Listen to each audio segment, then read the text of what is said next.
तप्त जीवनम कविभिरितं कल्मषापहं श्रवणमंगलं श्रीमदाततं भुवि गृह्णन्ति ते भूरिदा जना। सुनह भरत हम झूठ न कहि, उदासीन तापस बन रहि। सब साधन कर सुफल सुहाया, लक्ष्मण राम सिय दर्शन पाया। तेहि फल कर फलो दर्श तुम्हारा, सहित पयाग सुभाग हमारा। कलि पावन अवतार सर्वावतार सार शिरोमणि परमेश्वर भगवान नदियानंद कंद श्री कृष्ण चैतन्य महाप्रभुर अपार अनुकंपाय अद्यकार এই भागवती आसरे समासीन समागत दृश्यमान अदृश्यमान वैष्णव मंडली एवं आमार भक्तिमती मातृमंडलिया प्रत्येकेर श्री चरण कमल बंधना पूर्वक आमादेर अद्यकार आलोच्य विषय साधु संग। एखाने जे कथाटा आमरा बोललाम हिंदीते, যদিও মূল হিন্দি নয়, এটা রামচরিত মানস নামে একটা গ্রন্থ আছে। আমাদের এই বঙ্গদেশে ঘরে ঘরে যেমন গীতা পাওয়া যায়, কেউ গীতা পড়ুক আর না পড়ুক, গীতা একটা প্রত্যেকটা ঘরে ঘরে আসনের মধ্যে থাকে। যদিও এটা ঠিক নয়, এটা আসনে রাখার জন্য নয়, অধ্যয়ন করার জন্য। এমনও দেখা গেছে যে আসনের মধ্যে গীতা লাল কাপড় দিয়ে বাঁধা, উই পোকা সেই গীতাটাকে খেয়ে নিয়েছে। এর মধ্যে পুষ্প তুলসী চন্দন পড়তে পড়তে একদম এমন অবস্থা হয়ে গেছে, এটা গ্রন্থ নাকি বোঝাই যায় না। এটা করা উচিত নয়। এই গ্রন্থ আসনে পুজো দেওয়ার জন্য নয়, এটা মাথায় রাখতে হবে। গ্রন্থ কেন? গ্রন্থ হচ্ছে পড়ার জন্য। আচ্ছা, বই কিসের জন্য আনো ঘরের মধ্যে? না, লাল কাপড়ে বেঁধে যদি রেখে দেওয়া হয় পরীক্ষার মধ্যে কি হবে? ফেল, তাই নয় কি? তো গ্রন্থ গীতা হোক ভাগবত হোক এইরকম বেঁধে রাখার জন্য গ্রন্থ নয়। হ্যাঁ, গ্রন্থের পূজা করতে হবে, গ্রন্থের পূজা করা উচিত, কিন্তু প্রকৃত পূজা কি? গ্রন্থের প্রকৃত পূজা হচ্ছে পাঠ করা। প্রতিদিন গ্রন্থ পাঠ করতে হবে আমাদের। এটা গীতা হোক ভাগবত হোক যে কোনো গ্রন্থ হোক। তো প্রত্যেকটা ঘরে ঘরে বঙ্গদেশে কোন গ্রন্থ পাওয়া যায়? গীতা। আর ভারতের কিছু নির্দিষ্ট অঞ্চলে প্রত্যেকটা ঘরে ঘরে রামচরিত মানস গ্রন্থ পাবেনই পাবেন। এই রামচরিত মানস গ্রন্থটা হচ্ছে গোস্বামী তুলসীদাসজির রচিত ভগবান রামচন্দ্রের কথা, মানে রামায়ণ, হিন্দি রামায়ণ। যদিও ভাষাটা হিন্দি নয়, হিন্দির মতো। যেমন বাংলাদেশে বিভিন্ন জেলার ভাষা বিভিন্ন রকম হয়, চট্টগ্রামের ভাষা একরকম, সিলেটের ভাষা একরকম, ভিন্নতা আছে কিনা? এইরকম যে গ্রন্থটা লেখা হয়েছে রামচরিত মানস গ্রন্থটা হচ্ছে হিন্দির কি বলে গ্রাম্য সংস্করণ। বাংলার গ্রাম্য ভাষা হয়, তো হিন্দি ভাষার গ্রাম্য সংস্করণের যে ভাষা, সেই ভাষায় রচিত হচ্ছে রামচরিত মানস। এই রামচরিত মানসে লিখিত আছে, আমরা সবাই জানি 14 বৎসরের জন্য ভগবান রামচন্দ্র বনে গিয়েছিলেন। একা গিয়েছিলেন, সাথে কে কে ছিলেন? ওনার অনুজ লক্ষণ আর হচ্ছেন দেবী সীতা, 3 জন গেলেন। তো যেতে যেতে বনের মধ্যে ভরদ্বাজ ঋষির আশ্রমে গিয়েছিলেন। আপনারা রামায়ণ সিরিয়ালে দেখেছেন তো, ভরদ্বাজ ঋষির আশ্রমে 3 জন গিয়ে উপস্থিত হয়েছেন। পরবর্তীতে ওনারা যাওয়ার পর, মন দিয়ে শুনতে হবে বিষয়টা, ওনারা যখন আশ্রম থেকে চলে গেলেন, কেন ওনারা 14 বছর বনে কাটাবেন, চলে গিয়েছেন। তারপর আমরা সবাই জানি ভরত মহারাজ কোথায় ছিলেন? যখন ভগবান রামচন্দ্র বনে আসেন, মামার বাড়িতে ছিলেন। মামার বাড়িতে ছিলেন, বাড়িতে অর্থাৎ রাজ্যে এত বড় ঘটনা ঘটে গেল। উনি ফিরে এসে সিদ্ধান্ত করলেন যে না, কি করব, আমি দাদাকে ফিরিয়ে নিয়ে আসব, তাই না? তো উনি যখন ফিরিয়ে আনতে গেলেন, এদিকে ভরত, গন্ধ আসছে না, সুন্দর গন্ধ, ও লক্ষ্মীগুলি কেডা?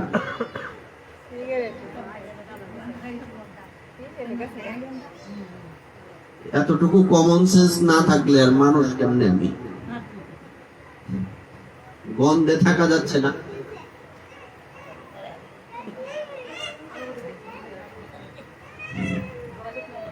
শ্রী বিষ্ণু। এইবার ওখানে ভগবান রামচন্দ্র যখন চলে গেলেন ওখান থেকে, সেখানে ভরত মহারাজ উপস্থিত হয়েছেন। তো ভরত, তখন তো উনি মহারাজ, 14 বছর কে রাজা ছিলেন? ভরত। তো ইনি যখন উপস্থিত হলেন, আর আপনারা এটা জানেন কিনা জানি না, আমাদের এই তৎকালীন সময়ে বাংলাদেশ বলুন, একদম ওইদিকে আফগানিস্তান পর্যন্ত এই পুরো এরিয়াটাই কিন্তু ভারতবর্ষ ছিল। তো ভারত নামকরণ কোথা থেকে হয়েছে? এই ভরত মহারাজের নাম অনুসারে এই এরিয়ার নাম হয়েছে ভারতবর্ষ। পরবর্তীতে ভেঙে গেছে, বাংলাদেশ আলাদা হয়ে গেছে, পাকিস্তান আলাদা হয়ে গেছে, আফগানিস্তান আলাদা হয়ে গেছে, বার্মা আলাদা হয়ে, সব একসাথে ছিল আগে।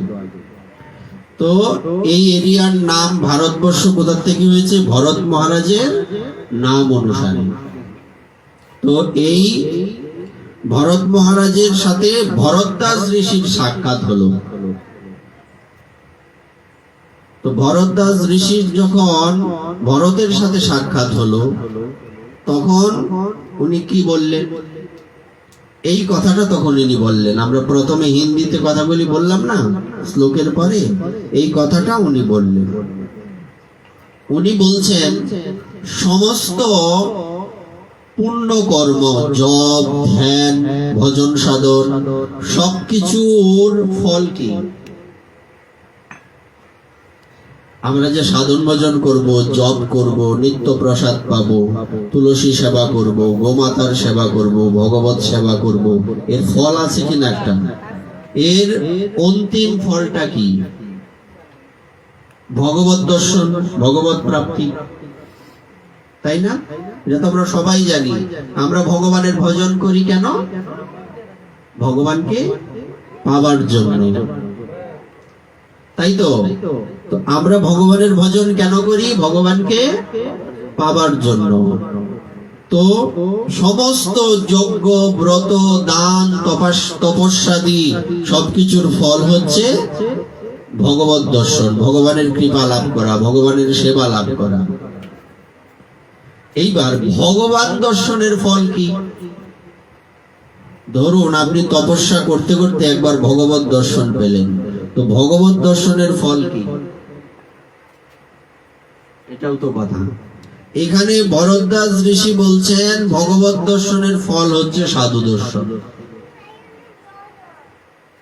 বিষয়টা বোঝা গেল?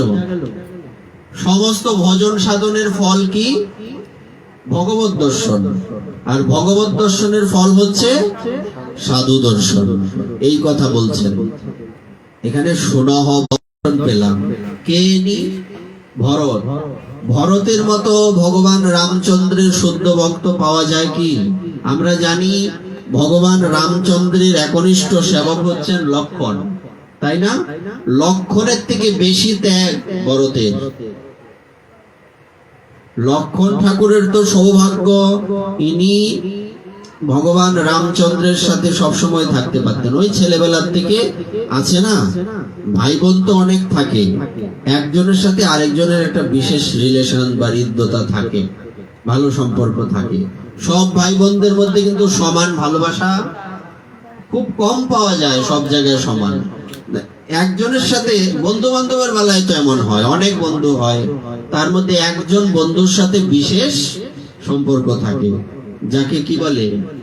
বেস্ট ফ্রেন্ড, উত্তম বন্ধু, তাই না?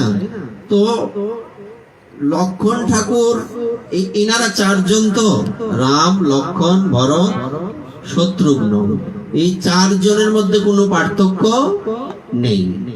কিন্তু লক্ষ্মণের একটু আলাদা অন্যরকম অনুভূতি, উনি রামচন্দ্র ছাড়া থাকতেই পারেন না, একটু ভিন্নতা। কিন্তু ত্যাগের দিক থেকে লক্ষ্মণের থেকে বেশি ত্যাগ হচ্ছে ভরতের। ইনি রাজ্যে থেকে 14 বছর বনবাস কাটিয়েছেন। লক্ষ্মণ তো রামচন্দ্রের সাথে চলে গেলেন, উনি রামচন্দ্রের সাথে বনবাস কাটিয়েছেন। আর অন্যদিকে ভরত কি করেছেন? রাজ্যে থেকে বনবাস কাটিয়েছেন। কঠিন কোনটা বলো? বনবাসে তো বনবাস, এখানে আর কি বিষয়, কিন্তু রাজ্যের মধ্যে থেকে রাজকার্য পরিচালনা করে রাজ্য সামলিয়ে বনবাস কাটানো কঠিন কিনা? তাহলে এখানে মাহাত্ম্য কার বেশি হলো? এই জন্য এখানে ভরদ্বাজ ঋষি বলছেন যে আমি যে ভগবানের দর্শন পেলাম, এর ফলস্বরূপ আজকে আমি তোমার দর্শন পেয়েছি। কথাটা মিলছে তো? তো আমরা এটা মনে রাখবো যে সমস্ত ব্রত, তপস্যা, সাধন, ভজন সবকিছুর ফল হচ্ছে ভগবত দর্শন, আর ভগবত দর্শনের ফল হচ্ছে ভক্ত দর্শন, মানে সাধু দর্শন। এই জন্য এখানে বর্ণিত আছে সৎসঙ্গ, সাধু সঙ্গের মহিমা, সাধু দর্শনের মহিমায়। সৎসঙ্গ মৎসৈব পরম সংস্কার হেতু তত্ত্ব দদর্তম ন পুরুষস্য সংস্কার হেত্যন্ত রমপেক্ষম। সৎসঙ্গই জীবের পরম সংস্কারের হেতু বলিয়া তাহার জন্য অন্য কোন সংস্কার বা হেতুর অপেক্ষা নাই। সংস্কার কি? সংস্কার সম্বন্ধে আমাদের ধারণা হওয়া উচিত না? আমি বলে চলে গেলাম, সংস্কার কি আমরা জানলাম না। দরকার আছে এইসব কথা আগে জানতে হবে, সংস্কার মানে কি। যারা তোমরা বইতে পড়েছ, হিন্দু ধর্ম বই, যদিও নামটা ভুল, এটা সনাতন ধর্ম শিক্ষা হওয়া উচিত ছিল, বা সনাতন ধর্ম বই। হিন্দু কোনো আমাদের ধর্মের নাম নয়, মানে বইয়ের নামটাই ভুল। আচ্ছা যাক, এই বিষয় আমাদের নয়। আমাদের দুর্ভাগ্য যে আমাদের সেই সুকৃতি বা সৌভাগ্য হয়ে ওঠেনি, আমরা যথার্থ নামটাও শিখতে পারছি না। তো এই বইয়ের মধ্যে দেখবে দশবিধ সংস্কার একটা চ্যাপ্টার ছিল কোন জায়গায়, পড়েছ? যেমন অন্নপ্রাশন, আজকে তো অন্নপ্রাশন হলো না, বিবাহ, জাতকর্ম, সীমন্তোন্নয়ন ইত্যাদি আছে না দশবিধ সংস্কার, এইগুলিও সংস্কার। এর বাইরে আরো আছে মূল 10টা সংস্কার, ষোড়শ সংস্কার আছে, এটা তো আছেই। তাছাড়া মূলত সংস্কার শব্দের অর্থ কি? সংস্কার শব্দের অর্থ হচ্ছে পারিবারিক শিক্ষা। সহজে বলি, কিরকম? যখন কোনো ব্যক্তি, ধরো তোমার কোনো সন্তান বাইরে গিয়ে একটা ভুল করে চলে এলো, তখন লোকেরা কি বলে? বলছে এর মা বাবাই ভালো না, এই কি ভালো হবে, বিষয়টা বলে কিনা? এর নাম হচ্ছে সংস্কার। মা বাবা ভালো থাকলেই কি আর না থাকলেই কি? সন্তান ভুল করলে মা বাবাকে লোকে গালি দেয়, দেয় কি না? তো এইবার সংস্কার মানে হচ্ছে, সংস্কার মানে কি? পারিবারিক শিক্ষা। সংস্কারের অনেকগুলি স্টেপ রয়েছে, তার মধ্যে সহজ বিষয় হচ্ছে পারিবারিক শিক্ষা। প্রতিদিন আপনি ঘুম থেকে উঠেন, ঘুম থেকে উঠে কি করা উচিত, অর্থাৎ ঘুম থেকে উঠা থেকে শুরু করে ঘুমানোর আগ পর্যন্ত কি কি করা উচিত, আমাদের ধর্মে কি নিয়ম আছে, এইগুলি ঠিক মতো পালন করাকে বলে সংস্কার। বোঝা গেল বিষয়টা? বুঝতে সমস্যা হলে বলবেন। মানে আমি ঘুম থেকে উঠলাম, ঘুম থেকে উঠা থেকে শুরু করে ঘুমানোর আগ পর্যন্ত যে কর্মগুলি করা হয়, নিত্য কর্ম যাকে বলি আমরা নিত্য কর্ম বলতে শুধু একটা বিষয়কে বুঝি, কি? নিত্য সন্ধানিক করা। এটাকেই কিন্তু আমরা নরমালি বলি, কিন্তু নিত্য কর্ম এর মধ্যে সীমাবদ্ধ নয়। তো নিত্য কর্ম কি কি? আমরা যদি সংক্ষেপে বলি, একদম সকালে বিছানা থেকে উঠবার আগে আমাদের কি কি করা উচিত, আমরা সবাই জানি? এটা জানা উচিত না? সবাই মন দিয়ে শুনবেন, এগুলি খুব জরুরি। আমরা এগুলি জানি না বলে আজকে আমাদেরই দুর্গতি। আমরা নামে মাত্র হিন্দু, কিন্তু কাজে আমাদের মধ্যে হিন্দুত্ব, যে সনাতনী সংস্কার শিক্ষা, এটা আমাদের সবার মধ্যে আছে। একদম নাই বললে ভুল হবে, আছে। কিন্তু এতে কি যথেষ্ট? ওই অর্থ ইনকামের সময় তো একটু অর্থে হয় না, বেশি লাগে। তো সংস্কারের বেলায় একটু হলে হবে কিভাবে? হলে হবে কি? তোমার প্রতিদিন 500 টাকা খরচ, একটু একটা বললাম আর কি, বেশি ছাড়া কম হয় না। তো এই 500 টাকার জায়গায় যদি তুমি 300 টাকা 200 টাকা পাও, হবে? সংসার চলবে? অভাব হবে না? তেমনি আমার নিত্য নিয়মগুলি এইরকম অভাবের মধ্যে রাখলে চলবে না। যেগুলি আমার করতেই হবে, বাধ্যতামূলক, এগুলি করতেই হবে। না করলে, এখানে যেমন 500 টাকার জায়গায় 200-300 টাকা থাকলে অভাব হচ্ছে সংসারে, তেমনি তোমার ভজনে অভাব হবে।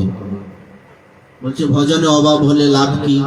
আর ভজনে লস হলো আমার, তাতে আমার ক্ষতি কি? আর ভজন করলাম আমি, তাতে আমার লাভ কি? দেখুন, আমরা এই সংসারে কি করি আগে বুঝতে হবে বিষয়টা। আমরা কি শুধু খাবার মধ্যে সীমাবদ্ধ থাকি? আমরা জানি 6টি মৌলিক চাহিদা আছে। আগে 5টি ছিল, এখন 1টি বেড়েছে, তাই না? খাদ্য, বস্ত্র, বাসস্থান, শিক্ষা, চিকিৎসা আর বিনোদন, এখন একটা বেড়েছে। আগে আমরা শিখেছি মৌলিক চাহিদা কয়টা, এখন 6টা। বিনোদনেরও অপেক্ষা আছে, তবে বৈধ বিনোদন, অবৈধ বিনোদন নয়। তুমি এই অনর্থক উল্টো পাল্টা গানে নাচানাচি করবে, এটার নাম বৈধ বিনোদন নয়, এটা অবৈধ বিনোদন। তুমি হরি নামে নৃত্য করো, কৃষ্ণ নামে নৃত্য করো, এটা বৈধ, তাই নয় কি? আচ্ছা, সেটা বিষয় নয়। তো যেটা বললাম, এই 6টি হচ্ছে আমাদের মৌলিক চাহিদা। এবার এই মৌলিক চাহিদার মধ্যে আমাদের সবকিছু কি সীমাবদ্ধ, নাকি আরো কিছু আছে? আরো কিছু আছে কিনা? যে কি কি আছে, কি কি আছে মৌলিক চাহিদা ছাড়া? যেমন আমরা কি করি, আমরা নিত্য অর্থ ইনকাম করে তা দিয়ে আমার নিত্য চাহিদা মেটাই, আবার কিছু টাকা ব্যাংকে রাখার চেষ্টা করি, হয় কিনা? সঞ্চয় করো কিনা? হ্যাঁ, এটা কিসের জন্য সঞ্চয়? কেন? ভবিষ্যতের জন্য। আমরা কিন্তু খাবারের মধ্যে সীমাবদ্ধ থাকি না, নিত্য কর্মগুলির মধ্যে, যেগুলি আমার দরকার, নিত্য চাহিদাগুলির মধ্যেই কিন্তু আমরা সীমাবদ্ধ থাকি না। আমরা অর্থ ইনকাম করে এর কিছুটা অংশ ব্যাংকে রাখি ভবিষ্যতের জন্য। শুধু কি নিজের ভবিষ্যতের জন্য? হ্যাঁ, ছেলে মেয়ের ভবিষ্যৎ। একটা সন্তান জন্ম হবার পর মা বাবা কি করে বলছে, না এর জন্য একটা অ্যাকাউন্ট করতে হবে, এর নামে আমি মাসে মাসে হোক সপ্তাহে হোক কিছু টাকা রেখে দেব। এটা কিসের জন্য? ভবিষ্যতের সুরক্ষার জন্য, মঙ্গলের জন্য, তাই নয় কি? তো আমরা যে প্রতিদিন খাচ্ছি দাচ্ছি, ভরণ পোষণের দ্বারা আমাদের জীবন চলছে, এটা হচ্ছে আপাত কল্যাণ, অস্থায়ী কল্যাণ। কিরকম? এখন যদি আমি খাই, আবার সকালবেলা, সকালেরও দরকার নাই, অর্ধেক রাতেও খিদা লাগতে পারে, অর্থাৎ এটা স্থায়ী না অস্থায়ী?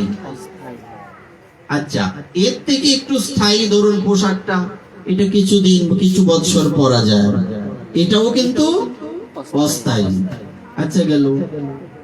আমার যে ঘর, এটা পোশাকের থেকে আরেকটু স্থায়ী কিন্তু অস্থায়ী, প্রকৃত স্থায়ী নয়। কেননা এই ঘর তো আবার নষ্ট হয়, আবার ঠিক করতে হয়, কিংবা ঘর ছোট হলে বাড়াতে হয়, হয় কি না? এই পৃথিবীতে ঘরও অস্থায়ী, শিক্ষা অস্থায়ী নয়, শিক্ষাটা কাজে লাগে। হ্যাঁ, চিকিৎসা অস্থায়ী না স্থায়ী? অস্থায়ী। স্থায়ী কোথায়? বিদ্যাটা স্থায়ী, কিন্তু বাকি যে পাঁচটা রয়েছে প্রত্যেকটাই ক্ষণস্থায়ী বা অস্থায়ী। আমরা কি এর মধ্যে সীমাবদ্ধ থাকবো? ও টাকার বেলায় ব্যাংকে রাখো, নিজের ভবিষ্যৎ, সন্তানের ভবিষ্যৎ ইত্যাদি ইত্যাদি। তো তোমার প্রকৃত স্থায়ী যে বিষয়টা, সেদিকে তুমি খেয়াল দেবে না কেন? যেমন একটা কথা বলে যে কাজের মধ্যে দুই, খায় আর শুই, কথা বলে না? এখন এই দুই করলে হবে না, এর বাইরে আরো কিছু আছে। এমন কি আমরা যে কথাগুলি বললাম, এর থেকেও আরেকটু সামনে যদি আমরা এগিয়ে যাই, আমাদের যে দেহটা, শরীরটা, এটা কি স্থায়ী? প্রতিদিন এটা ধ্বংস হচ্ছে, হচ্ছে কিনা? আমরা হয়তো সেটা বুঝতে পারছি না। আমরা দেখছি দেহটা বড় হচ্ছে। দেহ কি বড় হয়? আচ্ছা, বয়স বাড়ে না কমে? সংখ্যার ক্ষেত্রে বয়স বাড়ছে, কিন্তু প্রকৃত পক্ষে বয়স, আমার আজকের রাত্রটা চলে গেলে এই রাত্রটা আর ফিরবে না, তো আমার একটা দিন, আমার আয়ুটা কমলো না বাড়লো? কমে গেল। তো এইভাবে আস্তে আস্তে আস্তে আস্তে ধীরে ধীরে ধীরে ধীরে দেখা যাবে এই শরীরটা একসময় নষ্ট হয়ে যাবে। তো এই পৃথিবীর মধ্যে যদি জিজ্ঞাসা করা হয় যে তুমি সবচেয়ে কাকে বেশি ভালোবাসো, কি উত্তর আসবে? কাকে? নিজেকে। যত কিছু করো রে মন আপনার লাগিয়া। তুমি ঠান্ডা মাথায় ভেবে দেখো, এই পৃথিবীর মধ্যে সবচেয়ে বেশি ভালোবাসে লোক নিজেকে। যদি কেউ বলে আমি তোমাকে প্রাণের থেকে বেশি ভালোবাসি, তার থেকে মিথ্যাবাদী পৃথিবীতে কেউ নাই। তার থেকে মিথ্যাবাদী পৃথিবীতে কেউ নাই। নিজেকে সবচেয়ে বেশি ভালোবাসি আমরা। তো নিজেকে ভালোবাসি মানে দেহটা, আরে কথায় বলে কিনা নিজে বাঁচলে, এটার অর্থ কোথা থেকে আসছে এই কথাটা? এই কথাটার তো একটা ইতিহাস আছে। আমি যদি না বাঁচি, আমার মা বাবাকে কে বাঁচাবে? এই জন্য বলে নিজে বাঁচলে বাপের নাম। তো এই অর্থাৎ আমি, আমার এই দেহটা হচ্ছে আমার সবচেয়ে বেশি প্রিয়। তুমি পরবর্তীতে ঠান্ডা মাথায় ভেবে দেখো কথাটা সত্য কিনা। সবচেয়ে যেটা প্রিয়, এটাও একদিন বলো হরি হরি বল ধ্বংস হয়ে যাবে। তো স্থায়ী কি আছে এখানে?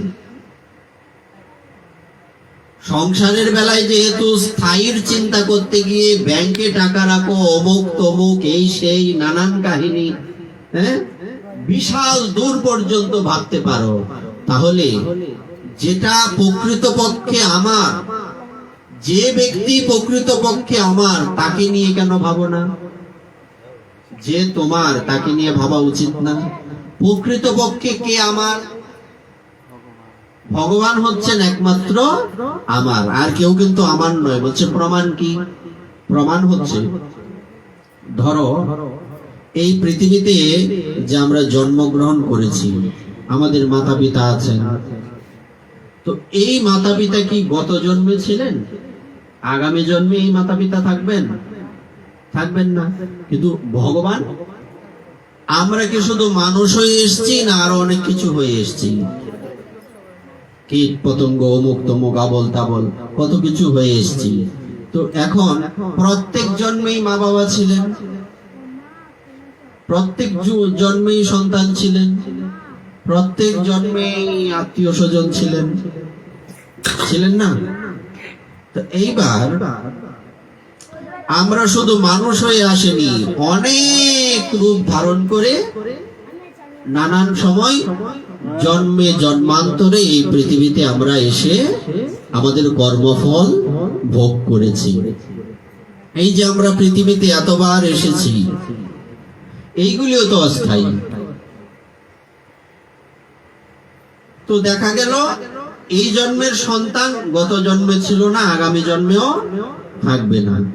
কিন্তু একবার ভাবো তো, আমি যেই সময় দেবলোকে জন্মেছিলাম, ওই সময়ও ভগবান আমার মধ্যে ছিলেন। আমি এখন মানুষ রূপে এসেছি, এখানেও ভগবান আমার ভিতরে আছেন। আমি যখন কোনো সময় কোনো পশু হয়ে জন্মেছিলাম, ওখানেও ভগবান ছিলেন। আমি যখন কোনো সময় কোনো মলমূত্রের কীট হয়ে জন্মগ্রহণ করেছিলাম, ওখানেও তিনি ছিলেন। তো আপনটা কে? বলো। ইনি কিন্তু মানুষ রূপেও আমার সাথে আছেন, মানুষ হয়েছে আমার ভিতরে আছেন। আমি পশু রূপে যখন ছিলাম, তখনও আমার ভিতরে ছিলেন। আমি যখন দেবলোকে ছিলাম, ওখানেও আমার ভিতরে ছিলেন। আমি যখন কোনো সময় কীটপতঙ্গ ছিলাম, বা সামনে যে জন্ম আমি লাভ করব, সেখানে উনি থাকবেন। তাহলে আপন প্রকৃতপক্ষে কে হলো? তো আমার কি তার সাথে লেনা দেনা আছে? হ্যাঁ, যদি লেনাদেনা আমার তার সাথে নাই থাকে, তাহলে আমি কি করছি? আচ্ছা, একটা ব্যক্তিকে কি বলে, কি রে জীবনে কি করলে? তুই যদি মাসে মাসে 500 টাকারও একটা সঞ্চয় করতে, আজকে তোর এই দুর্দশা হইতো। কথাটা সত্য কিনা? এই কথাগুলি আসে না সমাজে থাকলে? আসে তো। তো এই দুর্দশা কিন্তু তোর হতো না। তাহলে আমাদের কি এটা ভাবা উচিত না যে আমরা এই পৃথিবীতে এসেছি, আমার ভবিষ্যতে আমি এই জন্মে এবং আগামী জন্মে আমি কি জন্ম লাভ করব? আমার এই মনুষ্য জন্মের সার্থকতা কোথায়? প্রহ্লাদ মহারাজ কি কথা বলেছিলেন? প্রহ্লাদকে দৈত্য বালকগণ বলেছিলেন, প্রহ্লাদ, তোর বয়স আর আমাদের বয়স একরকম। তুইও দৈত্যকুলে জন্মেছিস, আমরাও দৈত্যকুলে জন্মেছি। এখন বিষয়টা হচ্ছে, তুই ভগবানের ভক্ত আর আমরা ভগবানের বিদ্বেষী কি করে হলাম? বিষয়টা কিন্তু বুঝবার চেষ্টা করবেন, কোথায় কথাটা বলছি। তো তুই ভগবানের ভক্ত, আর আমরা কেন ভগবত বিদ্বেষী? অসুর দৈত্যেরা কি ভগবত বিদ্বেষী না ভগবানের পক্ষে? ভগবানের ভক্ত কি না। তো আমরা কেন এরকম হলাম? বলছি এটা তোমাদের পূর্ব জন্মের সংস্কার। শব্দটা আসছে, অর্থাৎ এই জন্মে আমরা যে কর্মগুলি করব, সে অনুযায়ী পরবর্তী জন্মে আমার একটা দেহ প্রস্তুত হবে। সহজে যদি বলি, তুমি যা খাবে তোমার দেহের পুষ্টি সাধনের জন্য, তোমার পেটের মধ্যে থাকা, গর্ভের মধ্যে থাকা তোমার সন্তানের ভেতরে সেটা প্রবেশ করবে। করবে কিনা? নিশ্চয় করবে। শুধু কি খাবারটা প্রবেশ করবে, না আরো কিছু প্রবেশ করবে? আমরা তো মনে করি ভালো মন্দ খেলাম, এই আমার সন্তানটা হৃষ্টপুষ্ট হবে। আর হৃষ্টপুষ্ট হিরণ্যকশিপু ছিল, রাবণ ছিল, এত শক্তিশালী হইলে তো বেজাল, বিপদ।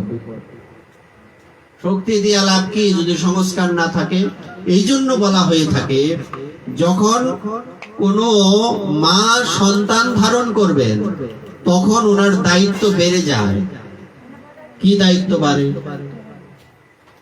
তখন ওনার নিজের চিন্তা করলে হবে না, তখন তার সন্তানের চিন্তাটাও তাকে করতে হয় যে আমার সন্তানটা কি করলে ভালো হয়ে জন্মাবে।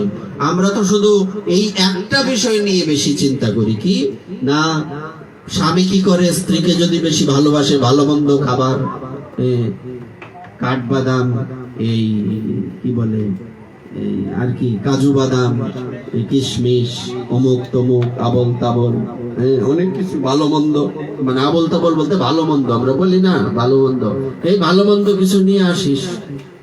তো আমরা শুধু এটাই যদি দেখি তাহলে সন্তান শুধু শক্তিশালী হয়ে জন্মগ্রহণ করবে, কিন্তু মানুষ হয়ে জন্মগ্রহণ করবে না।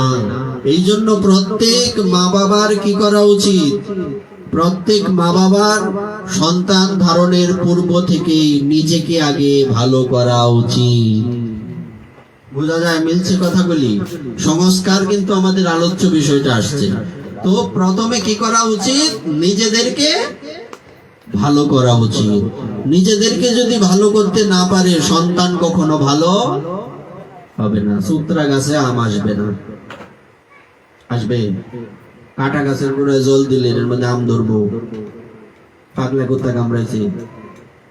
এই জন্য কি করতে হবে? আগে নিজে ভালো হতে হবে, তারপর সন্তান ভালো হবে। এখন প্রশ্ন হচ্ছে, আমাদের তো এরকম পরিস্থিতি ছিল না, আমরা শিখতে পারিনি, জানি না, নানান কথা। এর সমাধান কি?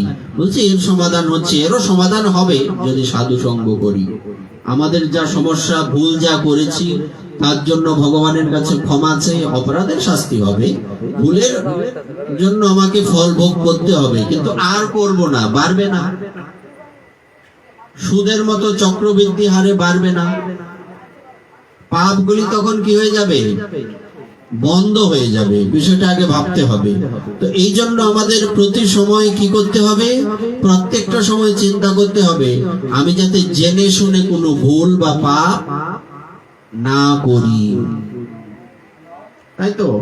তো এইবার আমাদের কি ভাবতে হবে যে আমি যে এই জন্মটা আমার হয়েছে, আমি মানুষ হয়ে এসেছি, তো আমার এই জন্মটা সামনে কি এগিয়ে নিয়ে যাওয়া উচিত না পিছনে যাওয়া উচিত?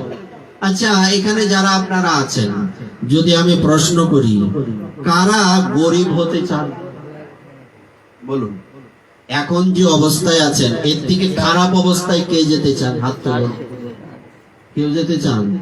তো এই জায়গায় যদি বিচার ঠিক থাকে, দিনে রাত্রে পরিশ্রম করেন, কেন? সংসারে যাতে উন্নতি হয়। তাহলে আমি যে এখন মানুষ হয়ে এসেছি, কর্মটা যে শুয়োরের করছি, তো পরবর্তী জন্মে যে আমি শুয়োর হব, এটা ভালো হবে? আমি কুকুরের মতো কর্ম করছি, আমি যে পরবর্তী জন্মে কুকুর হব, এটা ভালো হবে? তো ওখানে যেমন আমার চিন্তা করতে হবে যে আমার জীবনটা উন্নত হোক, তদ্রূপ আমাকে প্রকৃত যে স্থায়ী কল্যাণ, এটা তো অস্থায়ী কল্যাণ। আমরা এই পৃথিবীতে কয়দিনের জন্য এসেছি, এটা অস্থায়ী কল্যাণ, কিন্তু স্থায়ী কল্যাণ রূপে আমাদের ভগবানের ভজন করতে হবে।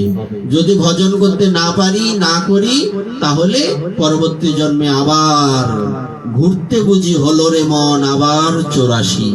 লালন সাজি গান শোনেন না? আমারে নি রাখবেন গুরু চরণের, গান শুনলে কি মস্ত দি জানো কি করছো এই গান শুননা? ইতর পানা কার্য আমার ঘটছে অহর্নিশি, আমারে নি রাখবেন গুরু চরণের দাসী। তো এইগুলি গান শুনলে হবে? হ্যাঁ, যিনি গানটা গেয়েছেন তিনি বৈষ্ণব ছিলেন? বিষয়টা আগে ভাবতে হবে। যে ব্যক্তি, আমি না এই কথা বলবো কেন না, বৈষ্ণব মার্গ যেহেতু আমি কথা বলছি, উনি তো বৈষ্ণব ছিলেন না, তো উনিও তো ওনার যে জায়গায় ছিলেন ওখানে সাধন ভজন করেছেন কিনা? নাহলে এই কথা লিখতে পারতেন? তাহলে কি করতে হবে? ঘুরতে বুঝি হলো রে মন আবার 84। অর্থাৎ আমি মানুষ হয়ে যে কর্ম করে বেড়াচ্ছি তার ফলস্বরূপ আবার প্রথম থেকে শুরু হবে। সাইকেলের চাকা আছে না, চাকাটা যেখান থেকে ঘোরা শুরু হয় ওখানে গিয়ে শেষ হয় কিনা? শুরু যেখান থেকে হয় ওখানে গিয়ে আবার শেষ হয়। তো আমি যে 84 লক্ষ বার, এটা একটা চক্রের মতো ঘুরে মানুষ হয়েছি, এই লাইনটার অর্থটা বোঝাচ্ছি। আমি যে মানুষ হয়েছি, এখন যদি আমি মানুষের কর্মটা করতে না পারি, মানুষের ভেতরে মানুষ করিতেছে বিরাজন। গান শোনো না তোমরা? এই এরিয়া তো সব বাউল গানের এরিয়া, এই গান শোনো নি কোনোদিন? তো মানুষের ভেতরে মানুষ, এই আবার কে? এই ব্যক্তির কথাই এতক্ষণ কইতাছি, বুঝছো বিষয়টা? তো এইবার কি ঘটনা, কি বললাম কথাটা, যে এই সাইকেলের শুরুটা যেখানে, শেষও ওখানেই হবে। তো আমি যে প্রথমে কীট পতঙ্গ হয়ে জন্মেছি, তারপর আস্তে আস্তে আস্তে আস্তে সিরিয়ালি মানুষ হয়ে এসেছি, এটা হচ্ছে শেষ জন্ম। একটু শুনুন মন দিয়ে, এদিক ওদিক তাকালে জীবনে কিছুই লাভ হবে না। কারণ আমরা যদি মন দিয়ে শুনতে না পারি, তাহলে এইগুলি মাথায় থাকবে না, আর জীবনে কোনোদিন প্রয়োগ হবে না। এতে কি হবে? এতে আমাদের ওই আগের মতোই যেই সেই পরে থাকবো, আমাদের কোনোদিন পরিবর্তন সম্ভব নয়। আমরা সাধু সঙ্গ কেন করি? নিজেকে পরিবর্তন করার জন্য। সংসারে যেমন পরিবর্তন হবে, ভক্তি মার্গেও আপনাকে পরিবর্তিত হতে হবে। দুটোই করতে হবে। যুগপৎ, রান্না করলে চুলো বাঁধতে হবে, যে রাধে সে চুলো। তো তুমি সংসারে উন্নতি করলে ভক্তি জীবনেও তোমাকে উন্নতি করতে হবে, তাইলে তুমি মানুষ, আর নাইলে অমানুষ। তো মানুষ হয়ে তো আমার মানুষের কর্ম করতে হবে। তো এইবার আমি যে মানুষ হয়ে এলাম, পরবর্তী জন্মে আমার কর্তব্য কি? আমার এই জন্মে কি কাজ করব? আমি এই জন্মে এমন কাজ করব যাতে এই পৃথিবীতে আমাকে আসতে না হয়, আমি ভগবানের চরণে স্থায়ীভাবে চলে যেতে পারি। এখন আমি যদি এই কাজটা ঠিক মতো করতে না পারলাম, তখন আমার শুরুটা কোথা থেকে হবে? আবার প্রথম থেকে শুরু হবে না?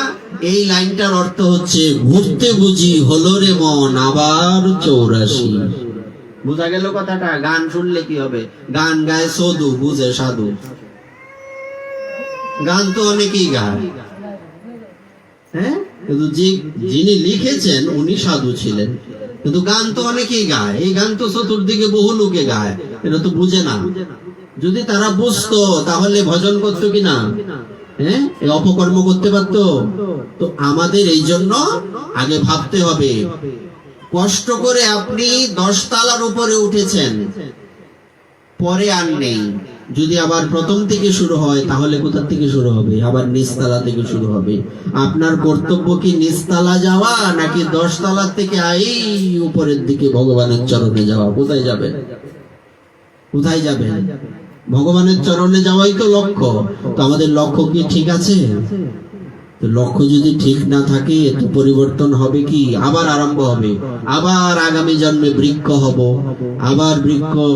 এই কিছুদিন আগে একটা খবরে পড়লাম যে একটা বৃক্ষের বয়স, অ্যামাজনের জঙ্গল আছে না, যাকে পৃথিবীর ফুসফুস বলে, তো সেই অ্যামাজনের জঙ্গলের মধ্যে একটা গাছের সন্ধান পাওয়া গেছে। ওই গাছের বয়স কত লক্ষ বছর, কত বছর? এইবার মানুষ হয়ে এসে 70-80 বছরে এত যন্ত্রণা আর সহ্য হয় না, গোবিন্দ নেওগা।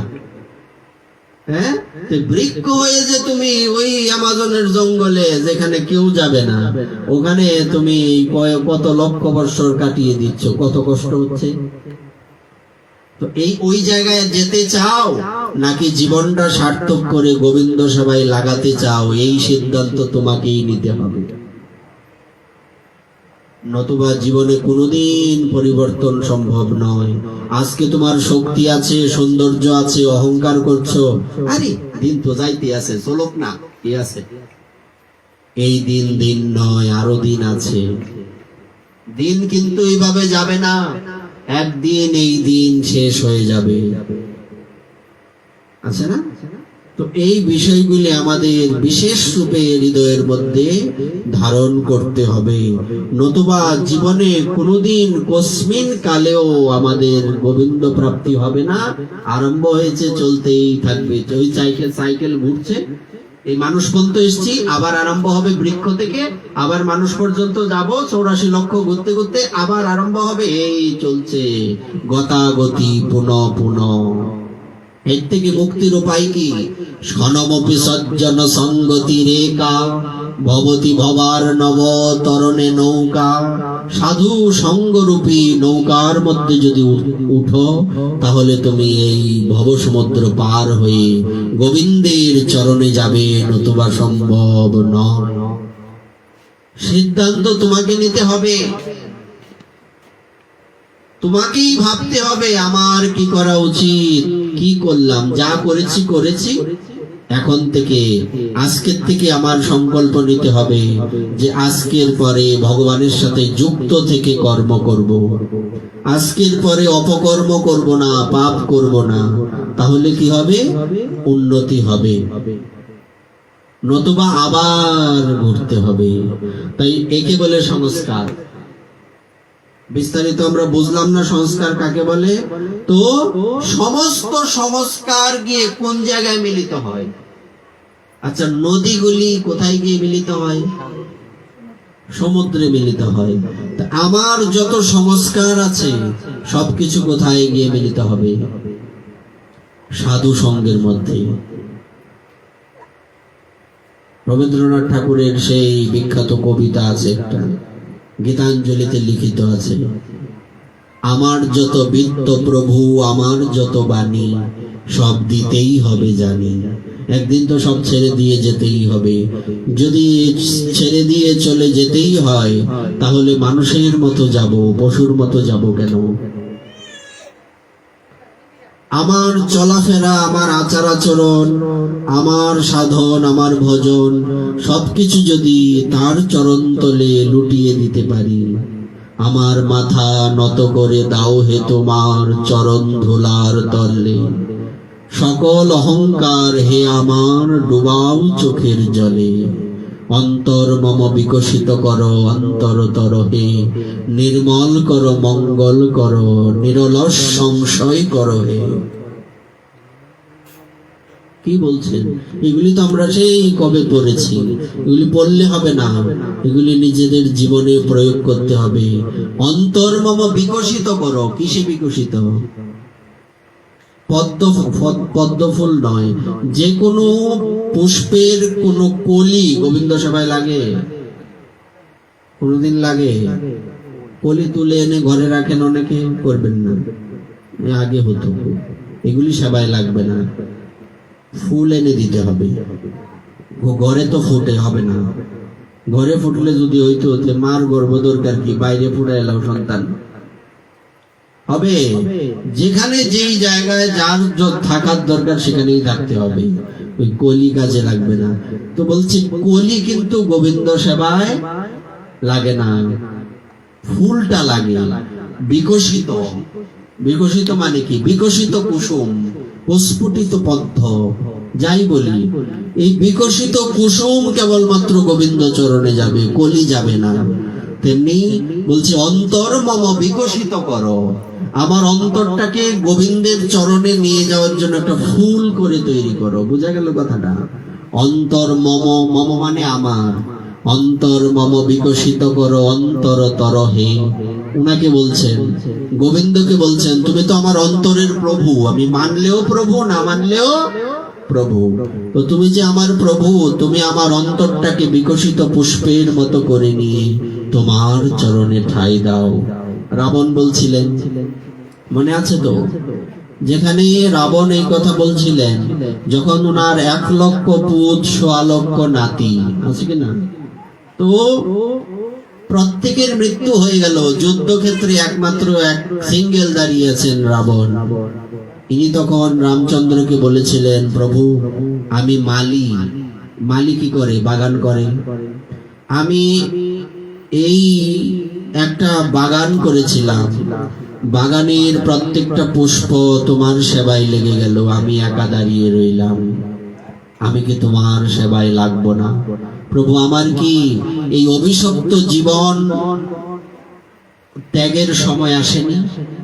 ভগবান রামচন্দ্র বলেছিলেন, চিন্তা করো না, তোমার সময় উপস্থিত, তুমিও যথা জায়গায় ফিরে যাবে। মূল বিষয়বস্তু হচ্ছে আগে আমাদের ভেতরে খিদে থাকতে হবে। কিসের খিদে? তাকে পাওয়ার খিদে। আমার ভিতরে সেই খিদে থাকতে হবে, আমি তোমাকে চাই। তবই বাস্মি ন জীবামি তয়া বিনা। বলছিলাম প্রহ্লাদ মহারাজের কথা। প্রহ্লাদ মহারাজ যখন বললেন দৈত্য বালকদেরকে, বন্ধুগণ তোমরা ভজন করো, কেন? মনুষ্য জন্ম হচ্ছে দুর্লভ জন্ম, দুর্লভম মানুষম জন্ম তদপি অর্থদম অদ্রুবম। কৌমারো আচরেত প্রাজ্ঞ ধর্মান ভাগবতানিহ। যদি মানব জীবনটাকে সার্থক করতে চাও তাহলে ছেলেবেলা থেকে ভজন শুরু করো। বলছি কি, সকাল সকাল দধি মন্থনে মাখন উঠে ভালো, ছেলেবেলায় কৃষ্ণ ভজন, বুড়ো হলেই গেল, আর হবে না। আর হবে না মানব জনম, কুটলে মাথা পাষাণে। গান করো না তোমরা? মানব জনম আর হবে? পাথরের মধ্যে মাথা ভাঙলেও কিছু, পাষাণে মানে পাথরে, পাথরের মধ্যে যদি মাথা ভাঙো তারপরেও মানব জনম হবে না। তো কি করতে হবে? বলছে এখন থেকে ভজন শুরু করতে হবে। তখন ওই বালকগণ বললেন, প্রহ্লাদ তুমি তো ঠিক কথা বলেছো, আমি মানলাম, আমরা মানলাম, কিন্তু একটা কথা বলো, আমরা তো শুনেছি বৃদ্ধকালে নাকি ভগবানকে ডাকতে হয়। তখন উনি কথা বলেছিলেন যে এখন থেকে যদি তোমরা ভগবানকে না ডাকো, তার ভজনা না করো, তাহলে ভগবানকে পাবে না। এখন থেকে ভজন করতে হবে। কৌমারো আচরিত প্রাজ্ঞ ধর্মান ভাগবতানিহ। কৌমার বয়স থেকেই ভজন শুরু করতে হবে। তা আমরা অনেক সময় বলি না, এখন না, এখন কম বয়স, এখন কিসের ভজন? যারা ভগবানকে পেয়ে ধন্য হয়েছেন তারা ভজন কখন থেকে করেছেন আমাকে বলুন। প্রহ্লাদের বয়স কত ছিল উনি যখন ভগবান নৃসিংহদেবকে পেয়েছিলেন? কত বৎসর বয়স ছিল? 4-5 বৎসর বয়স। ধ্রুব মহারাজ যখন সংসার ত্যাগ করে বনে গিয়ে তপস্যা করেছিলেন, ওনার বয়স 5 বৎসর ছিল। এজন্য কথাই বলে, যার হয় নয়েই হয়, আর যার হয় না 90-এর বুইরা, মানে বুইরা হইতে হইতে ত্যাগ বুইরা হইলে হইতো না। কেন? তার তো খিদা নাই। ঘর ভর্তি খাবার, তোমার খিদা নাই, খাবে? কেন খাবে না? এই খাও নি লাগবো, বুঝছেন? জোরে খাওয়াইলে আর মরবো। হ্যাঁ, তো খিদে থাকলে যেমন লোকে খায়, আমাদের ভেতরে একটা খিদে জাগ্রত করতে হবে। কিসের খিদে? না তোমাকে চাই, তোমাকে আমার পেতে হবে। তাই সংস্কারটা কোথায় গিয়ে দাঁড়িয়েছে? সাধু সঙ্গে গিয়ে দাঁড়িয়েছে। তাই সাধু সঙ্গ করো মন ভালো হইয়া। সাধু সঙ্গ যদি না করি, জীবনে কস্মিন কালেও আমাদের জীবনে কোনোদিন ভগবানের কৃপা লাভ হবে না। জানবো কোথা থেকে? সাধু সঙ্গ কেন? তাকে জানার জন্য, তাকে কিভাবে ভজবো সেটা শেখার জন্য। সংসারী মানুষ তোমাকে ভজন শেখাবে? বউয়ের চিন্তায় যার জান বাঁচে না, পোলাপান রে কেমনে মানুষ করবো, জান বাঁচে না, তো এ কেমনে তোমার ভজন শিক্ষা দিব? ভজন শিখাবে সাধু। বলছে তার কাজই ভজন করা আর ভজন শিক্ষা দেওয়া। সাধুর কাজ হচ্ছে দুটো, নিজে ভজন করা এবং আরেকজনকে ভজন করানো। সংসারী মানুষ তো নিজের জ্বালাই জ্বলে, সর্বক্ষণ সময়ই তো নাই। সে শিখাবে কখন? সে ভজন করেই না, করাইব কখন? এই জন্য আমরা সংসারী জীবেরা কোথায় যাব? আমাদের একমাত্র লক্ষ্য হচ্ছে সাধুর চরণ। দুহাত পেতে সাধুর কাছে, গুরুদেবের কাছে চাইতে হবে, গুরুদেব জীবনে ভজন কিছু করা হচ্ছে না, আপনি যদি কৃপা করুন তবেই আমার জীবনটা সার্থক হবে, একটু কৃপা করুন। সাধুদের কাছে গিয়ে বলতে হবে, একটু আপনার অধরামৃত আপনার মুখনিসৃত যেই ভগবানের কথা এগুলি আমাকে দান করুন, যাতে আমার ভেতরের সমস্ত জঞ্জাল দুর্বাসনা সমস্ত কামনা বাসনা দূর হয়ে আমি গোবিন্দ চরণে আশ্রয় নিতে পারি। প্রার্থনা জানাতে হবে। খিদে নাই, প্রার্থনা কোথার থেকে আসবে? জানি না আমি কে। ওই যে বললাম, পরিচয়টা তো আগে আমরা বুঝতে পেরেছি যে আমরা এই পৃথিবীর কেউ নই। আমাদের একটাই পরিচয়, আমরা গোবিন্দের দাস। গোবিন্দের দাস, কিন্তু নানা জন্মের পাপের ফলে আমরা গোবিন্দকে ভুলে এই পৃথিবীরূপী এই নরকের মধ্যে পতিত হয়েছি। এখান থেকে উদ্ধারের একমাত্র রাস্তা হচ্ছে ক্ষণমিহ সজ্জন সঙ্গতি রেখা ভবতি ভবার নব তরণে নৌকা। এগুলি আসবে কোথায়? তোলায়াম লবে নাপি ন স্বর্গম না পুনঃভবম ভগবৎ সঙ্গী সঙ্গস্য মর্তানাম কিমতা শিশ। ভগবত ভক্তজনের সহিত যে অতি অল্প সঙ্গ, তাহার সঙ্গে স্বর্গ মুক্তির তুলনা করা যায় না। মানুষ কি আশীর্বাদের কথা কি বলবো? তাই এখানে বলা হয়েছে যে তত্র প্রথমম তাবৎ শৈব শ্রদ্ধা সমোল্লসতি। ভক্তির উদয় বিষয়ে সর্বপ্রথম ভক্ত সঙ্গ হইতে উৎপন্ন শ্রদ্ধা এবং ভক্ত পরম্পরাগত ভগবত কথা রুচি প্রবৃত্তি দ্বারা ভগবত সাম্মুখ্য লাভ হয়। অতএব তদ বিষয়ক আসক্তি প্রভাবেই ভজনীয় ভগবানের মূর্তি বিশেষে এবং তদীয় ভজন মার্গ বিশেষে রুচি জন্মিয়া থাকে। এখানে কি বলছেন? আদৌ শ্রদ্ধা, তত সাধু সঙ্গ, অনর্থ নিবৃত্তি, ভজন ক্রিয়া। কি বলছে? প্রথমে হচ্ছে শ্রদ্ধা, প্রথমে হচ্ছে শ্রদ্ধা। শ্রদ্ধা না থাকলে কিছুই নাই। প্রথমে শ্রদ্ধা, তারপরে সাধু সঙ্গ। সাধু সঙ্গে গেলে ভজন ক্রিয়া, ভজন ক্রিয়া করতে করতে অনর্থ নিবৃত্তি। অনর্থ নিবৃত্তি হলে হৃদয়ে ভাব, প্রেম, ভাব, আসক্তি, রুচি, ভাব, রুচি, আসক্তি, প্রেম। এই হচ্ছে 8টা ক্রম তাকে পাবার। সিরিয়াল শুরু হবে কিসের থেকে? শ্রদ্ধা থেকে। আগে শ্রদ্ধা বোধ আনতে হবে। দৃঢ় বিশ্বাস কররে মন, ধরণী তাই চাঁদের চরণ। গান শোনো, আছে না নাই?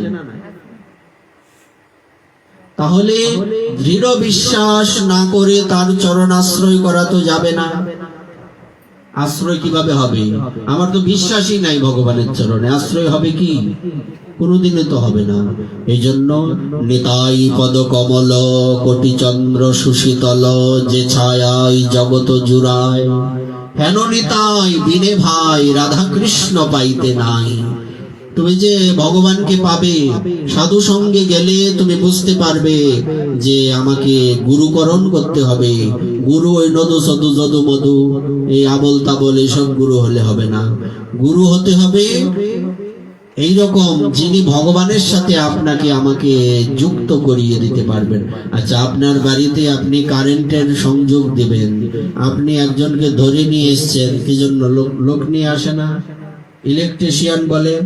এখন যাকে ধরে নিয়ে এসছেন সে পজিটিভ নেগেটিভ দিকে ঘরে আগুন টাগুন লাগিয়ে বলো হরি হরি বল, হবে? কাকে আনতে হবে? যে ভালো কাজ করতে পারে তাকে আনতে হবে। সেই ইলেকট্রিশিয়ান যার কি আছে এই কাজে, যার অভিজ্ঞতা আছে। উল্টো পাল্টা লোক হলে হবে না। ওই নদু সদু গুরুদেব এইরকম, যদি এইরকম নদু সদু হয় তাইলে জীবনে আর ওই যে সব কারেন্ট লাগিয়ে সর্বনাশ করেছি, জীবনেই বিশ্রাম হয়ে যাবে। এই জন্য যিনি কানেকশন করিয়ে দিতে পারবেন সেই ব্যক্তির চরণে আশ্রয় নিতে হবে। তারপর উনার কৃপাতে আমার নিতাই চাঁদের কৃপা হবে। গুরু কৃপায় নিতাই চাঁদের কৃপা। আর নিতাই চাঁদের চরণ হচ্ছে কোটি চন্দ্র সুশীতল। ইনি কৃপা না করলে আমরা হরিনাম পেতাম না, ইনি কৃপা না করলে আমরা ভাগবত জানতাম না। ইনি অভিন্ন চৈতন্য নিত্যানন্দ রায়। যদি গৌর না হইত তবে কি হইত, কেমনে ধরিতাম দে রাধার মহিমা প্রেম রস সীমা। লাইনগুলি, রাধার মহিমা প্রেম রস সীমা জগতে জানা তোকে। মহাপ্রভু যদি পৃথিবীতে না আসতেন তাহলে কি কোনোদিন কশ্মীর কালেও আমরা ভাগবত জানতে পারতাম? আমরা পারতাম কি? পারতাম না। তো মহাপ্রভু এসেছিলেন বলেই তো আমরা আজকে গ্রন্থ পেয়েছি, ভাগবত পেয়েছি, আমরা সাধু সঙ্গ পেয়েছি। যদি গৌর না হইত তবে কি হইত, কেমনে ধরিতাম দে রাধার মহিমা প্রেম রস সীমা জগতে জানা তোকে। যদি গৌর না হইত তবে কি হইত, কেমনে ধরিতাম দে। যদি গৌর না হইত তবে কি হইত, মনে ধরিতাম রে। রাধার মহিমা প্রেম রস সীমা, রাধার মহিমা প্রেম রস সীমা জগতে জানা তোকে গো, জগতে জানা তোকে গো, জগতে জানা তোকে। মধুর বৃন্দা বিপিন মাধুরী, মধুর বৃন্দা বিপিন মাধুরী, মধুর বৃন্দা বিপিন মাধুরী, মধুর বৃন্দা বিপিন মাধুরী। প্রবেশ চাতুরী প্রবেশ চাতুরী। মহাপ্রভু না এলে, উনি যদি না আসতেন তাহলে আমরা বৃন্দাবন প্রবেশ করতে পারতাম কি? বৃন্দাবন তো চিন্তামই না, বৃন্দাবন জানতামই না। তো বৃন্দাবন কার কৃপায় পেয়েছি? রাধাকুণ্ড কার কৃপায় জেনেছি? মহাপ্রভু খুঁজে বের করেছেন। সব হারিয়ে গিয়েছিল, বৃন্দাবন হারিয়ে গিয়েছিল। 5000 5,500 বছর আগে সব লুপ্ত হয়ে গিয়েছিল। সেই কৃষ্ণই রাধারানীর সাথে মিলিত হয়ে এই পৃথিবীতে এসে পুনরায় সেই বৃন্দাবন রাধাকুণ্ড এগুলি আবার লুপ্ত চিত্ত উদ্ধার করেছেন। আহা প্রবেশ চাতুরী প্রবেশ হয়েছে। বরজ যুবতী ভাবের ভক্তি, বরজ যুবতী ভাবের ভক্তি, সকতি হইত কার গো, সকতি হইত কার গো, সকতি হইত কার। আমরা কোথা থেকে পেতাম? মহাপ্রভু যদি না আসতেন তাহলে আমরা বৃন্দাবনে প্রবেশ করে সেই মঞ্জুরি স্বরূপের আরাধনা কোথা থেকে জানতাম? উনি কৃপা করে দিয়েছেন। অনর্পিত চরিঙে চিরা করুণায় অবতীর্ণ কল, সমর্পয়িত উন্নত উজ্জ্বল রসম সভক্তি শ্রিয়ম। হরিপুরট সুন্দর দ্যুতি কদম্ব সন্দীপিত, সদা হৃদয় কন্দরে স্ফুরতু সচিনন্দন। কোথা থেকে পেতাম? উনি কৃপা করেছেন। বৃন্দাবনে সেই মঞ্জুরি স্বরূপের আরাধনা আমরা জানতে পেরেছি, নতুবা জানা সম্ভব ছিল না। তাই আশ্রয়টা প্রথমে তারই হবে। গাও গাও পূর্ণ গৌরাঙ্গের গুণ, গাও গাও পূর্ণ গৌরাঙ্গের গুণ, গাও গাও পূর্ণ গৌরাঙ্গের গুণ। বারবার বারবার গৌর গৌর সম্পদ, আমার গৌর সম্পদ, গৌর বিপদ, গৌরী সব, গৌর আশ্রয়, গৌর ভগবান, গৌর ইষ্ট আছে না? সেই সকালে যখন বন্দনা করা হয়, সেই গৌরাঙ্গের বন্দনা, প্রভাতে উঠিয়া যখন গৌরাঙ্গের বন্দনা করা হয়, কি বলা হয়?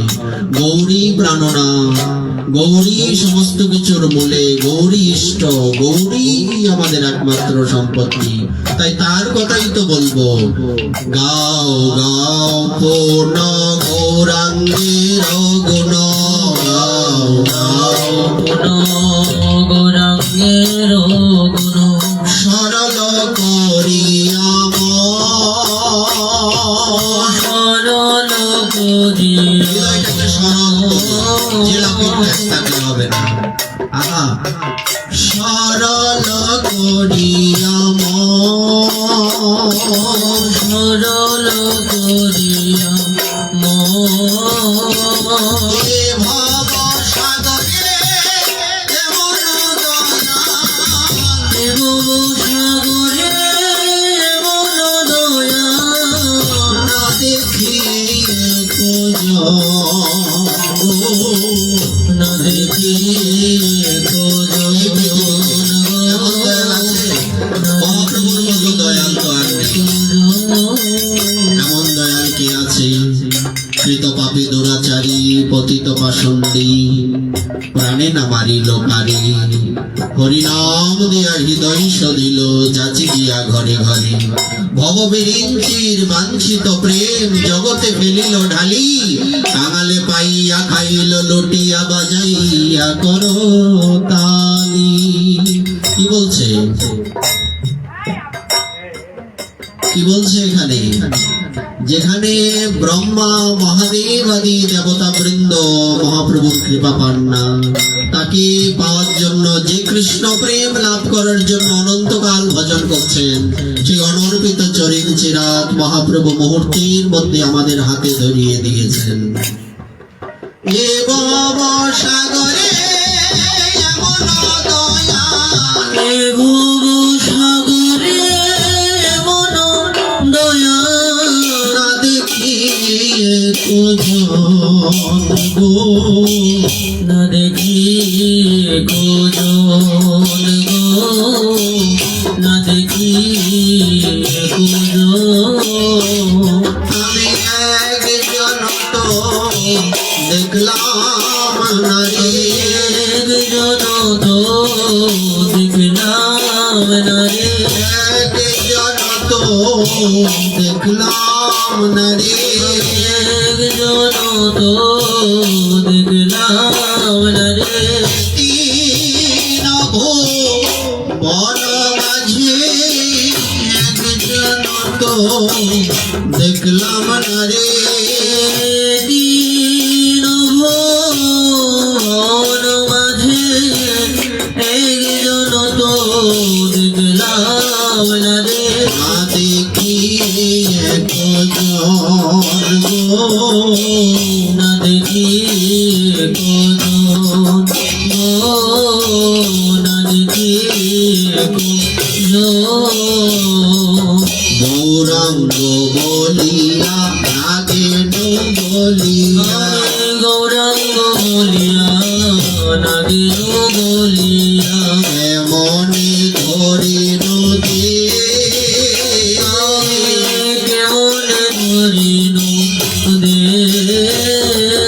বাসুদেব বহিয়া পাষাণ দিয়া, বাসুদেব হিয়া পাষাণ দিয়া, বাসুদেব বহিয়া পাষাণ দিয়া, বাসুদেব হিয়া পাষাণ দিয়া, কেমন গড়িয়াছে গো, কেমনে গড়িয়াছে গো, কেমনে গড়িয়াছে, বলো কেন বা বিধি গড়িয়াছে, কেন বিধি গড়িয়াছে, কেন বা বিধি গড়িয়াছে, কেন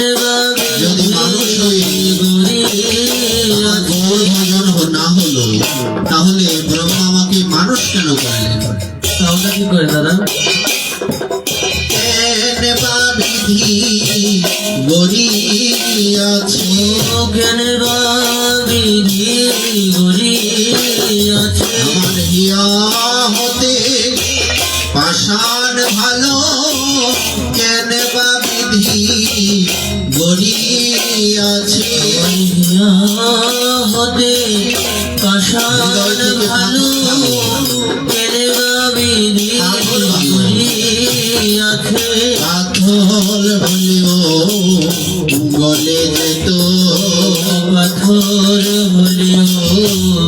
গলে যেত, পাষাণ হলেও গলে যেত, পাষাণ হলেও গলে যেত।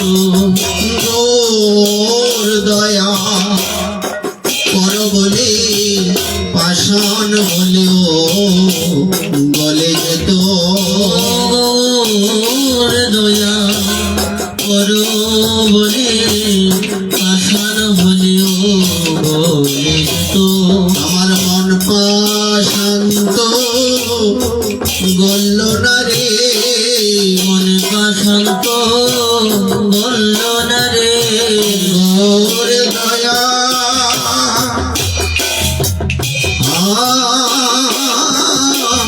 কর বলি মন পাশান্ত গল্ল না রে, ওর দয়া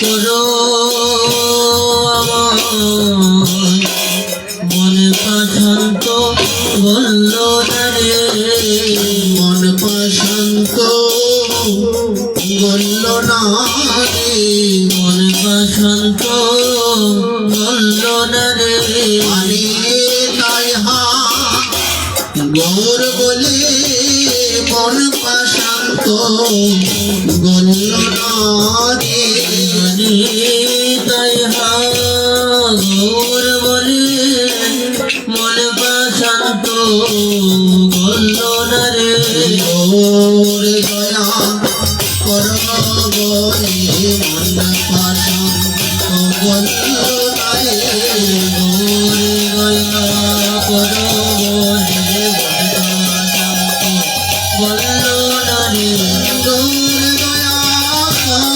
বলে মারমে কাহো, দয়া কর বলে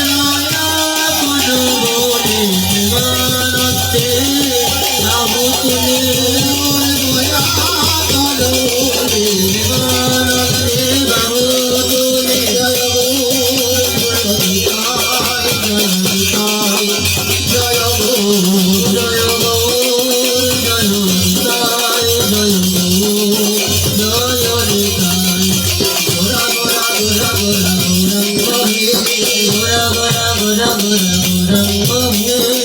গোরা গোরা গোরা গোরা গৌরাঙ্গ হে, গোরা গোরা গোরা গৌরাঙ্গ হে, আগরা প্রাণ গোরা গৌরাঙ্গ হে, আগরা প্রাণ গোরা গৌরাঙ্গ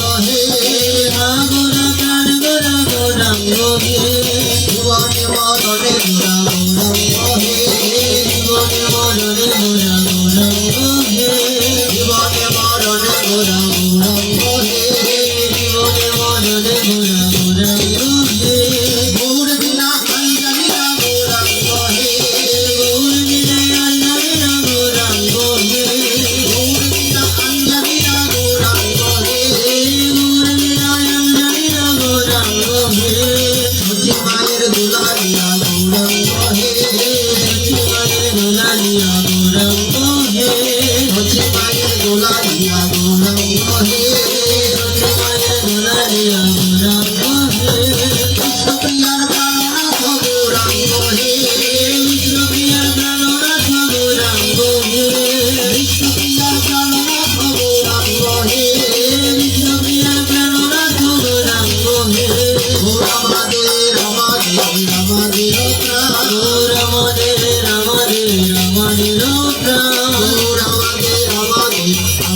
তাহলে আমাদের কলিযুগ পাবন অবতার শ্রীকৃষ্ণ চৈতন্য মহাপ্রভুর চরণে আশ্রয়।